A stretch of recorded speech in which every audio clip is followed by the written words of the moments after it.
जय हिंद फ्रेंड्स, नमस्कार। आज के हमारी वीडियो का विषय है राष्ट्रीय आंदोलन के प्रमुख नेता। ये वो प्रमुख नेता है जिन्होंने आंदोलन में सक्रिय रूप से भाग लिया और इन टॉपिक्स में से प्रश्न जरूर आते हैं, तो इन्हें ध्यान से पढ़िए, वीडियो को स्किप नहीं करिए क्योंकि वीडियो बनाने में बहुत मेहनत लगती है। आप पूरा वीडियो देखिए, प्रश्न देखिए, बहुत महत्वपूर्ण प्रश्न है और इनमें से परीक्षा में प्रश्न जरूर आएगा। तो ध्यान से आप वीडियो को देखें और वीडियो पसंद आने पर प्लीज़ लाइक करें, अपने दोस्तों को शेयर करें और चैनल को भी सब्सक्राइब करें। तो सबसे पहले देखते हैं हम कुछ, क्योंकि इनको दो पार्ट में बनाया जाएगा ये वीडियो को। तो आज सबसे पहले उन नेताओं के नाम और उनके जन्मदिन हम देख लेते हैं, यानी जन्म और मृत्यु की डेट देख लेते हैं। और ये जो डेट है वो उसी क्रम में लगाई हुई है, जैसे सबसे पहले किसका जन्म हुआ, उसके बाद किसका, इसी तरह से हम प्रश्न बनाएंगे और उनको याद करेंगे। तो सबसे पहले देखते हैं बंकिम चंद्र चटर्जी। इनका जन्म और मृत्यु का जो समय है वह है 1838 से 1894। दूसरे हैं बाल गंगाधर तिलक। इनका समय है 1856 से 1920। विपिन चंद्र पाल, इनका समय है 1858 से 1932। उसके बाद लाला लाजपत राय, इनका समय है 1865 से 1928। उसके बाद विनायक दामोदर सावरकर, 1883 से 1946। रास बिहारी बोस, 1886 से 1945। सुभाष चंद्र बोस, 1897 से 1945। यहाँ नाम ध्यान रखना है क्योंकि दोनों के नाम में पीछे बोस है। तो रास बिहारी बोस और सुभाष चंद्र बोस। उसके बाद है चंद्रशेखर आज़ाद, 1906 से 1931। चंद्रशेखर आज़ाद के बाद देखते हैं सरदार भगत सिंह और सुखदेव। इनका जो जन्म का समय है 1907 है दोनों का समय, और मृत्यु का समय 1931, और सुखदेव के साथ साथ भगत सिंह का भी 1931। क्योंकि इनको एक साथ फांसी दी गई थी, जो तीन प्रमुख नेता थे उनको एक साथ फांसी दी गई थी, भगत सिंह, सुखदेव और राजगुरु। तो इन तीनों का समय जो मृत्यु का है वो एक है। आगे हम प्रश्नों को देखते हैं। सबसे पहला प्रश्न है बंकिम चंद्र चटर्जी। बंकिम चंद्र चटर्जी की नियुक्ति किस पद पर की गई? तो सबसे पहले हम बंकिम चंद्र चटर्जी के बारे में पढ़ते हैं। इनकी नियुक्ति हुई 1858 में उप जिलाधीश के पद पर। बंगाली साहित्य के पुनर्जागरण का प्रणेता किसे कहा जाता है? तो बंगाली साहित्य के पुनर्जागरण का प्रणेता कहा जाता है बंकिम चंद्र चटर्जी को। बंग दर्शन का संपादन किसने किया? तो बंग दर्शन का संपादन किया बंकिम चंद्र चटर्जी ने। हमें ध्यान रखना है, ये बंगाल के थे, बंगाली साहित्य लिखा इन्होंने, और इन्हें बंग दर्शन का संपादन भी, एक पत्रिका थी तो इन्होंने बंग दर्शन का संपादन किया। बंग दर्शन पत्रिका का नाम है। इसके बाद देखते हैं हम चटर्जी द्वारा कौन कौन से साहित्यिक उपन्यास लिखे गए। जो उपन्यास लिखे गए बहुत महत्वपूर्ण है और यहाँ से प्रश्न पूछा जाता है। कई बार तो एक तरफ लेखक के नाम, दूसरी तरफ बुक्स दे दी जाती है, उनको सुमेलित करना होता है, या वैसे ही पूछ लिया जाता है कि ये साहित्य किसने लिखे। तो यहाँ हम ध्यान देंगे कि चटर्जी द्वारा जो साहित्य लिखे गए वो हैं दुर्गेश नंदिनी, आनंद मठ, मृणालिनी, कपाल कुंडला, देवी चौधरानी, सन्यासी विद्रोही, और विद्रोह का इसमें वर्णन है, और सीताराम। आगे देखते हैं चटर्जी पर किसकी विचारधारा का प्रभाव है। तो चटर्जी पर नव हिंदूवाद विचारों का, जो चटर्जी थे वो हिंदूवाद के समर्थक थे, नव हिंदूवाद के समर्थक थे, उनके विचार नव हिंदूवाद से जुड़े हुए थे। तो उन पर जो प्रभाव था वो था आगस्त, कामत तथा रेनान के विचारों का। बंकिम चंद्र चटर्जी के अनुसार धर्म का सार व राष्ट्र का सार क्या है? बंकिम चंद्र जी ने धर्म का सार और राष्ट्र का सार बताया। तो क्या बताया उन्होंने? धर्म का सार बताया मनुष्य की शारीरिक और मानसिक शक्तियों का सामंजस्यपूर्ण विकास। किस किस में सामंजस्य हो? शारीरिक शक्ति और मानसिक शक्ति, दोनों में सामंजस्य होना चाहिए। मतलब मानसिक शक्ति के साथ साथ मनुष्य में शरीर में भी शक्ति होनी चाहिए। दूसरा है राष्ट्र का सार। तो राष्ट्र के सार में क्या कहा उन्होंने? राष्ट्र के सार में कहा राष्ट्रवाद व्यक्ति तथा राष्ट्र के जीवन की आत्म अनुभूति के लिए आवश्यक है। यानी व्यक्ति को राष्ट्र के प्रति अपनी आत्मा से समर्पित होना चाहिए। वो अनुभव करे कि ये राष्ट्र सबसे पहले है और ये मेरा देश है। चटर्जी ने सर्वश्रेष्ठ औषधि किसे कहा? औषधि कहा शिक्षा को। और क्या कहा शिक्षा के बारे में? शिक्षा देश की बुराइयों को दूर करने की सर्वश्रेष्ठ औषधि है। यानी जितनी भी बुराइयां हैं हमारे देश में, उसको शिक्षा के माध्यम से ही दूर किया जा सकता है। भारत का अलेक्जेंडर ड्यूम किसे माना जाता है? अलेक्जेंडर ड्यूम माना जाता है बंकिम चंद्र चटर्जी को। तो ये अलेक्जेंडर कौन थे? ये थे फ्रांस के राइटर। तो उपमा दी गई बंकिम चंद्र चटर्जी को फ्रांस के राइटर की। प्रथम बार वंदे मातरम कहाँ गाया गया? तो प्रथम बार वंदे मातरम बंकिम चंद्र चटर्जी के द्वारा गाया गया। और जो बंकिम चंद्र चटर्जी थे, इन्होंने ही इसको लिखा था और 1896 में कलकत्ता अधिवेशन में गाया था। चटर्जी द्वारा भारत माता का चित्रण किस प्रकार किया गया? तो चटर्जी द्वारा भारत माता का जो चित्रण किया गया है वो बिल्कुल दुर्गा माता के समान इसकी तुलना की है। उन्होंने आनंद मठ में तुलना की। भारत माँ की तुलना किससे की? माँ दुर्गा से। और किस प्रकार की? जो माँ का काला रूप है वो भारत की दुर्गति माना। यानी जो दुर्गति का शिकार हुआ है हमारा भारत, वो काली का काला रूप है। और काली का जो नग्न रूप है वह है धन संपदा से रहित भारत। धन संपदा से रहित कैसे? विदेशी लोग हैं वो हमारे भारत में आकर ज़बरदस्ती रहने लगे हैं और भारत का धन अपने देशों में ले जा रहे हैं। बाल गंगाधर तिलक का शिक्षा में क्या योगदान रहा? तो बाल गंगाधर तिलक का शिक्षा में योगदान रहा, तिलक ने पुणे में स्थापित दक्कन एजुकेशन सोसाइटी और फर्ग्यूसन कॉलेज की स्थापना की और शिक्षा के प्रसार में योगदान दिया। तिलक ने कौन से समाचार पत्र का प्रकाशन करवाया? तो तिलक के द्वारा जो समाचार पत्र निकाले गए वो थे मराठा और केसरी। ये बहुत ही ऐसे समाचार पत्र थे जिनमें क्रांतिकारी अपने विचारों को लिखते थे। तो बाल गंगाधर तिलक को किन किन नामों से पुकारा जाता है आगे देखते हैं हम। कितने शक्तिशाली थे और अलग अलग लोगों ने इनको अलग अलग नाम दिए। इन्हें कहा जाता है लोकमान्य, यानी लोक में सबके लिए मान्य थे। ये हिंदू राष्ट्रवाद का पिता कहा गया इन्हें। और गांधी जी ने इनको आधुनिक भारत का निर्माता कहा। जो हमारा आधुनिक भारत है उसका निर्माणकर्ता किसे कहा? लोकमान्य बाल गंगाधर तिलक को। और नेहरू जी ने कहा भारतीय क्रांति का जनक, या जो भारतीय क्रांति है उसके पिता। देखो परीक्षा में जनक नहीं पूछकर पिता भी पूछा जा सकता है, तो कंफ्यूज होने की जरूरत नहीं है, जनक पिता को ही कहते हैं। तो इस प्रकार से इनके ये उपनाम हुए। भारतीय राष्ट्रीय कांग्रेस का विभाजन कब हुआ?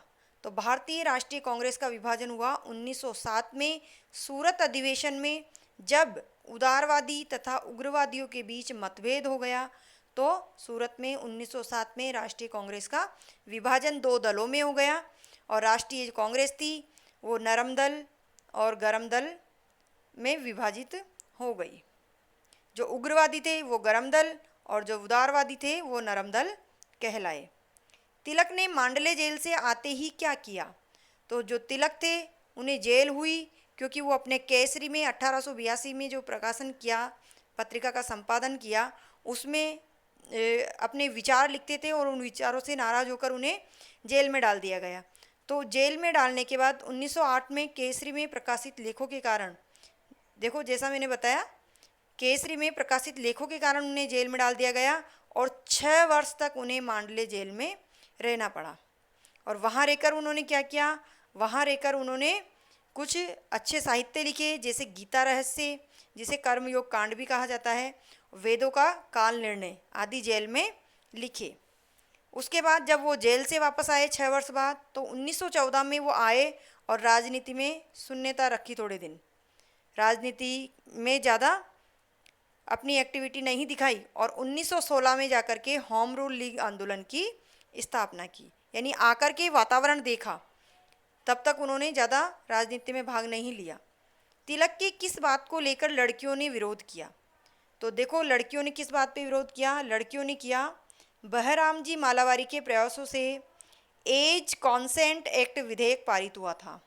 किसके प्रयासों से? बहरामजी मालावारी के प्रयासों से, जिसमें तिलक ने लड़की की शादी की उम्र 12 वर्ष रखी, जिससे लड़कियों ने इंडिया अनरेस्ट में तिलक के विरुद्ध विद्रोह किया। उसमें लिखा, लड़कियों ने अपने विचारों को लिखा और तिलक के विरुद्ध विद्रोह किया। तिलक ने मानहानि का दावा किसके विरुद्ध किया? तो तिलक ने मानहानि का दावा किया वैलेंटाइन चिरोल के। देखो कहीं जगह ये सिरोल भी मिलता है नाम। वैलेंटाइन चिरोल के इंडिया अनरेस्ट में तिलक पर विवादास्पद तथा अपमानजनक टिप्पणी लिखी गई थी। किसने लिखी? वैलेंटाइन चिरोल ने, और उनको भारतीय अशांति का जन्मदाता कहा गया। तब तिलक ने उनके विरुद्ध मानहानि का दावा किया। भारतीयों को विदेश शासन के साथ सहयोग नहीं करना चाहिए। तो भारतीयों को विदेश के साथ जो विदेशी शासन है उसके साथ सहयोग नहीं करना चाहिए। किसने कहा? तिलक ने। ये कहने वाले पहले व्यक्ति कौन थे? तो बाल गंगाधर तिलक थे, जिन्होंने ऐसा कहा कि भारतीयों को विदेशी शासन के साथ सहयोग नहीं करना चाहिए। उन्होंने मराठा और केसरी पत्रिका का संपादन आगरकर और केलकर की सहायता से किया और अपने विचारों को उनमें प्रकाशित किया। सूरत अधिवेशन 1907 में जो हुआ था उसमें फूट की समाप्ति कब हुई? यानी पहले हमने देखा कि सूरत अधिवेशन में कांग्रेस थी वो दो दलों में बट गई, नरम दल और गरम दल। तो ये जो फूट थी उसकी समाप्ति कब हुई? तो उसकी समाप्ति हुई 1916 में कांग्रेस के लखनऊ अधिवेशन में। तो हमें ध्यान रखना है, विभाजन हुआ सूरत अधिवेशन 1907 में और वापस विलय हुआ 1916 में कांग्रेस के लखनऊ अधिवेशन में। और किस अधिवेशन के तहत तिलक ने किया ये काम? तिलक ने कांग्रेस दल में प्रवेश किया और तिलक के प्रयासों से कांग्रेस और मुस्लिम लीग के बीच लखनऊ पैक्ट समझौता भी हुआ। आगे देखते हैं। 1919 अधिनियम में भारत को दिए गए कुछ अधिकारों के समय अंग्रेजों के पूछे जाने पर कि भारतीय उनका कितना सहयोग करेंगे, तिलक ने क्या कहा? देखो ध्यान दो प्रश्न पे, क्योंकि प्रश्न में कुछ चीज़ें ऐसी है जहाँ अगर पलट के प्रश्न पूछ लिया जाए तो प्रश्न वाले हिस्से में से आंसर निकलते हैं। 1919 अधिनियम में कहा गया क्या भारत को दिए गए कुछ अधिकार, यानी जो 1919 का अधिनियम था उसमें भारत को कुछ अधिकार दे दिए गए थे, ये हमें ध्यान रखना है। वो अधिनियम कुछ हद तक भारत के हित में था।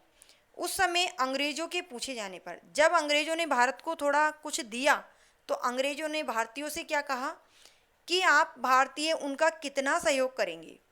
तब तिलक ने क्या जवाब दिया? तिलक ने जवाब दिया दो शब्दों में जवाब दिया, रेस्पॉन्सिव कोऑपरेशन।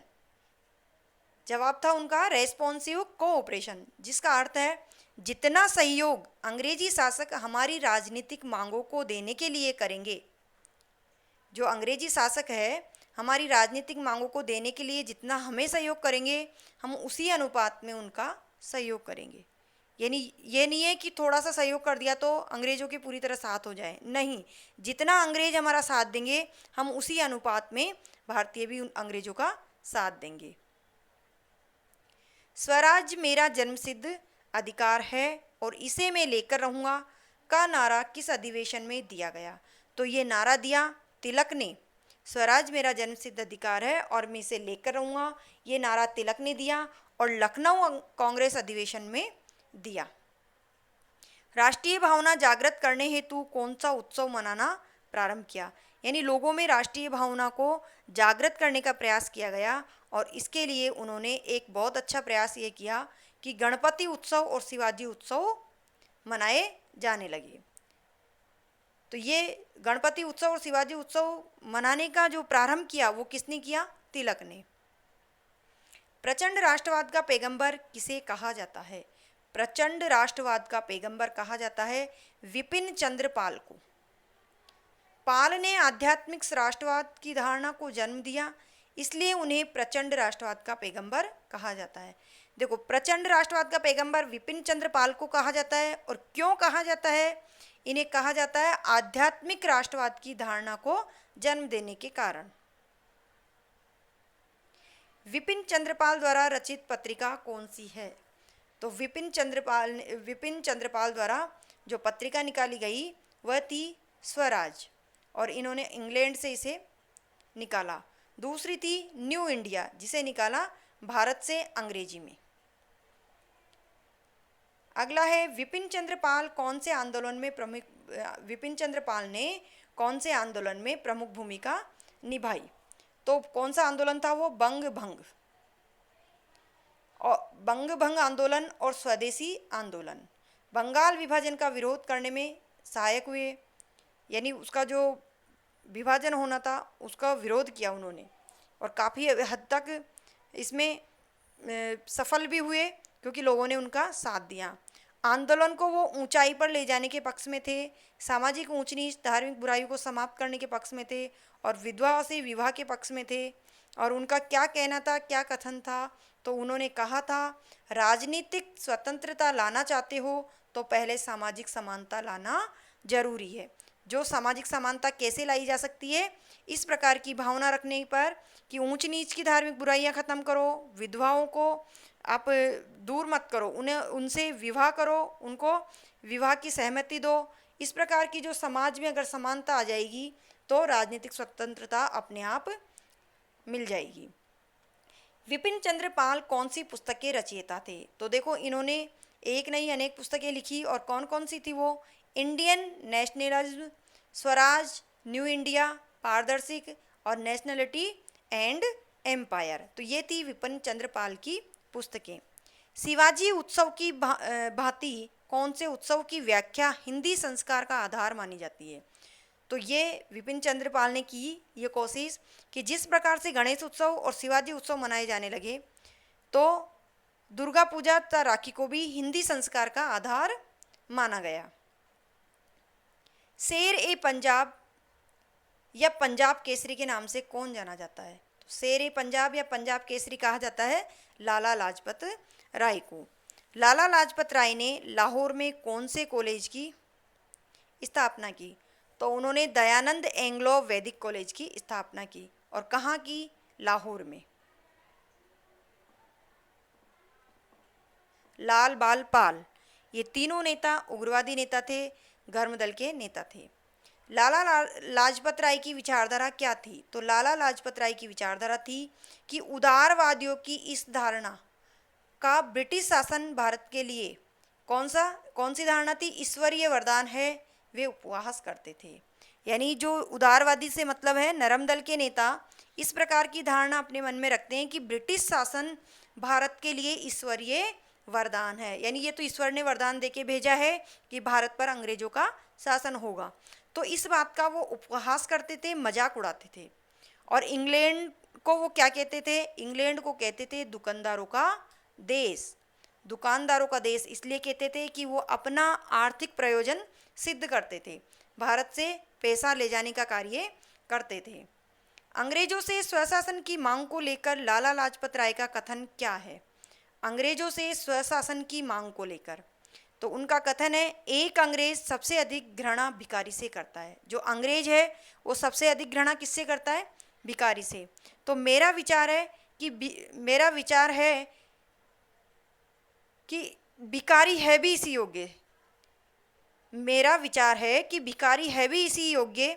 अतः आगे आए, कौन आगे आए? भारतीय, और अंग्रेजों को सिखा दे कि हम भिखारी नहीं है। देखो, जैसे ऊपर बताया गया है कि नरम दल के नेता उनसे नरमाई से स्वशासन की मांग कर रहे हैं, तो स्वशासन ऐसे नहीं मिलेगा, क्योंकि अंग्रेज लोग क्या समझते हैं? अंग्रेज लोग समझते हैं कि भारतीय भिखारी है, और सबसे अधिक घृणा किससे करते हैं? भिखारी से करते हैं अंग्रेज लोग। तो भारतीय भिखारी की तरह अगर उनसे मांगेंगे तो वो कभी भी स्वतंत्रता नहीं देंगे। इसलिए मेरे विचार में सभी भारतीय आगे आए और अंग्रेजों को सिखा दे कि हम भिखारी नहीं हैं। ऐसा इसलिए कहा कि उदारवादी द्वारा प्रार्थना पत्र तथा अनुनय विनय के साधनों से अंग्रेजों से स्वशासन की मांग करने की नीति अपना रहे थे। लाला लाजपत राय ने किस किस की जीवनियाँ लिखी? तो लाला लाजपत राय ने जो जीवनियाँ लिखी है वह है छत्रपति शिवाजी की, महान अशोक की, इटली के मेजिनी तथा गैरिबाल्डी पर जीवनी लिखी। तो इन्होंने इस प्रकार महान जो विद्वान थे उन पर जीवनियाँ लिखी, और अनहैप्पी इंडिया और यंग इंडिया पुस्तक भी लिखी। इसके अतिरिक्त द पॉलिटिकल फ्यूचर इंडिया पुस्तक भी लिखी। तो इनकी पुस्तकों के नाम हैं, इनकी जीवनियों के नाम हैं, ये हमें याद रखना है। परीक्षा में पुस्तकों से संबंधित 2 प्रश्न अवश्य आते हैं। लाला लाजपत राय कौन से अधिवेशन के अध्यक्ष बने? तो लाला लाजपत राय जिसके अध्यक्ष बने वो था 1920 में कलकत्ता कांग्रेस का विशेष अधिवेशन। कलकत्ता में जो 1920 में अधिवेशन हुआ उसके अध्यक्ष बने थे और असहयोग आंदोलन में भी उन्होंने सहयोग दिया था। जो ये असहयोग आंदोलन चलाया गांधी जी ने, उसको 1922 में गांधी जी ने वापस ले लिया। तो वह जो आंदोलन वापस लिया तो इससे वो नाराज़ हो गए और अलग हो गए। उसके बाद मोतीलाल नेहरू और सियालदास का, सियालदास नहीं है ये, CR दास, सियालदास नहीं है, सियालदाह नहीं है, ये ध्यान रखें, CR दास है। मोतीलाल नेहरू और CR दास के साथ स्वराज्य दल बनाने में सहयोग दिया। लाला लाजपत राय ने 1922 में गांधी जी के आंदोलन वापस लेने से वो नाराज हो गए और उन्होंने फिर मोतीलाल नेहरू और CR दास के साथ स्वराज्य दल बनाने में सहयोग दिया। आगे प्रश्न देखते हैं, लाला लाजपत राय ने किस बात पर बल दिया? तो लाला लाजपत राय ने राष्ट्रीय शिक्षा पर बल दिया और इसी को साधन माना, स्वराज्य प्राप्ति का साधन माना और इसी को अपनाने पर बल दिया। लाहौर साइमन कमीशन में क्या हुआ? तो लाहौर साइमन कमीशन आया 30 अक्टूबर 1928 को। जो लाहौर साइमन कमीशन था उसका इन्होंने विरोध किया और लाला लाजपत राय को लाठियों का प्रहार सहना पड़ा। जब इन्होंने विरोध किया तो अंग्रेज़ों द्वारा लाठियां बरसाई गई और बहुत लाठियां खानी पड़ी लाला लाजपत राय को, और जिससे वो बुरी तरह घायल हो गए और उनकी मृत्यु हो गई। लेकिन जब उन पर लाठियां बरसाई जा रही थी तो देखो लाला लाजपत राय का कथन था कि मेरे शरीर पर पड़ी एक एक लाठी ब्रिटिश सरकार के ताबूत में एक एक कील का काम करेगी। यानी जो लाठियां बरसाई जा रही है ये खुद अंग्रेजों को बहुत भारी पड़ने वाली है। और उनका निधन 17 नवंबर 1928 को हो गया। आगे सावरकर के बारे में देखते हैं। सावरकर किस विचारधारा के सहयोगी कहलाए? तो जो सावरकर थे, प्रमुख नेता थे वीडी सावरकर, एक सिद्धांतकार के रूप में महासभा के लिए हिंदुत्व एवं हिंदू राष्ट्र विचारधारा का निर्माण किया। सिद्धांतकार के रूप में हिंदुत्व तथा हिंदू राष्ट्र विचारधारा का निर्माण किया। तो इनकी विचारधारा कैसी थी? तो ये हमें इसमें देखने को मिलती है। हिंदुत्व व हिंदू राष्ट्र की विचारधारा थी। इन्हें हिंदू पुनरुत्थान की विचारधारा का सहयोजक भी कहा जाता है। तो इन्हें क्या कहा जाता है? हिंदू पुनरुत्थानवाद की विचारधारा का सहयोजक। सावरकर की आत्मकथा, लेखक सावरकर के बारे में क्या कथन है? यानी जो सावरकर की आत्मकथा लिखने वाले हैं उस लेखक का सावरकर के बारे में क्या कथन है? तो सावरकर के बारे में उनका कथन है, देखो पहले हम देखते हैं लेखक कौन थे। धनंजय, जिन्होंने इनके बारे में कहा, हिंदू महासभा को हिंदू घोषणा पत्र अथवा सावरकरवाद विनायक दामोदर सावरकर ने प्रदान किया। तो वीडी सावरकर थे, उन्होंने क्या दिया? हिंदू घोषणा पत्र और सावरकरवाद। आगे देखते हैं, नैसर्गिक वर्ण सिद्धांत के शिकार से बचने के लिए सावरकर ने क्या आदर्श वाक्य कहे? तो उन्होंने नैसर्गिक वर्ण सिद्धांत के बारे में कहा कि समस्त राजनीति का हिंदूकरण तथा हिंदुस्तान का सैन्यकरण करना अपने अस्तित्व के लिए शक्तिशाली बनना होगा। यानी क्या करना है हमें? समस्त राजनीति का हिंदूकरण व हिंदुस्तान का सैन्यकरण करना है। क्यों? क्योंकि अपने अस्तित्व के लिए हमें शक्तिशाली बनना है।